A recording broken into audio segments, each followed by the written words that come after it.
முதல்ல Canon G670 printer மிஷினுக்கு நம்ம இங்க் ஃபில் பண்ண போகிறோம். நல்லா பார்த்துக்கோங்க. மிஷினை நான் ஆஃப் பண்ணி வச்சுருக்கேன். நம்ம எப்பவும் யூஸ் பண்ண வேண்டியது Canon 73. இந்த இங்க்கு தான் ஒரிஜினல். எப்பவுமே இதே வாங்கி யூஸ் பண்ணுங்கள், வேறு மாற்றிடாதீங்க. இதுதான் லைஃப் நல்லா வரும். இப்போ எம்என் போட்டிருக்கிறது மெஜந்தா, ஜிஒய்ன்னு போட்டது கிரே. இது ரெண்டும் தான் நம்ம ஃபில் பண்ண போகிறோம். இது வந்து அதோட லெவல். ஒன்று பிளாக்கு, ஒன்று கிரே. என்ன கலர்ஸ்னு மிஷினை நம்ம ஓப்பன் பண்ணி பார்க்கலாம். ஓப்பன் பண்ணுறதுக்கு முன்னாடி முதல்ல மிஷின் ஆஃபில் இருக்கான்னு பார்த்துக்கோங்க. ஆஃபில் இருக்குது. அதுக்கப்புறம் மெதுவாக இதை அப்படி மெதுவாக தூக்கினா போதும். தூக்கினோன்னா இது ஸ்டாண்ட் இருக்கும், அதுவே லாக் ஆகிக்கும். இதை சொன்ன மாதிரி ஜிஒய் கிரே, பிளாக், அதே மாதிரி ரெட்டு, சியானு, மெஜந்தா, எல்லோ. இப்போ நம்ம சொன்ன மாதிரி ஜிஒய் தான் ஃபில் பண்ண போகிறோம். எங்கே இருக்க ஜிஒய் இது. இதை ஜஸ்ட் ஒரு டில்ட், அவ்வளோதான். அப்படியே ஓப்பன் பண்ணி வச்சுட்டிங்கன்னா நல்லா உள்ளே பார்த்தீங்கன்னா ஒரு நிப்பு மாதிரி இருக்கா, நீடில் மாதிரி இருக்குது. அதில் நம்ம இங்கை நம்ம ஃபில் பண்ண போகிறோம். பாட்டில் எடுத்துட்டோம்.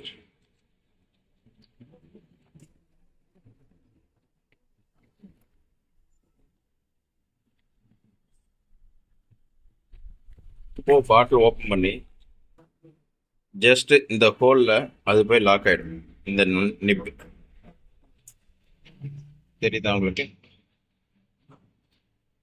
அதில் இந்த பொசிஷன் பார்த்து கரெக்டாக உள்ளே லாக் பண்ணிட்டீங்கன்னா போதும். அது ஆட்டோமேட்டிக்காக இங்கு உள்ளே இறங்கிடும். கம்ப்ளீட்டாக ட்ரை ஆகிடும், மேலே இருந்து கீழே வரைக்கும். இதில் போயிட்டுருக்கு. ஜஸ்ட் அவ்வளோதான். கொஞ்ச நேரத்தில் இங்கு ஃபில் ஆகிடும். அதுக்கப்புறம் நம்ம பார்க்க வேண்டியது மெஜந்தா. மெஜந்தா எங்கே இருக்குது? இந்த இதே அதே மாதிரி ஜஸ்ட் ஒரு புள்ளி, அவ்வளோதான். இப்போ நெக்ஸ்ட் மெஜந்தா. மெஜந்தாவோட லெவல் இதில் சரியா இல்லை. இந்த இங்கே இருக்குது, இது தெரியுதா? எல்லோ அதே மாதிரி இங்கே இருக்குது. அதே மாதிரி இது என்னது?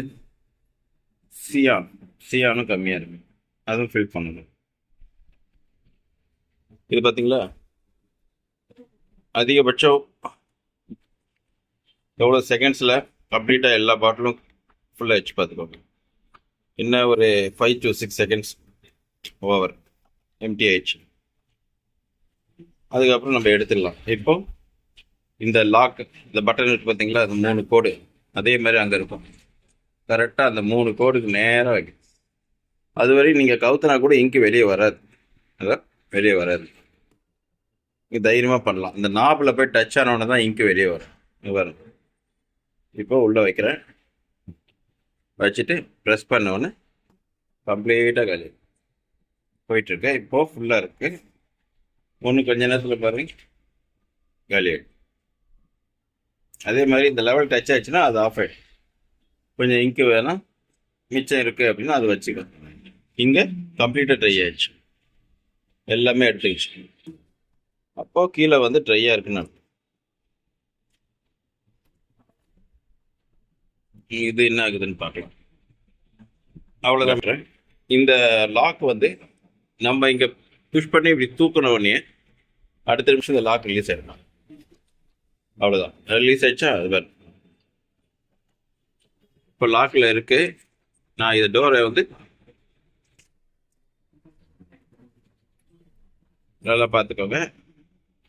டோர் இப்படி தள்ளின உடனே லாக் ஆட்டோமேட்டிக்காக ஆகிடும்.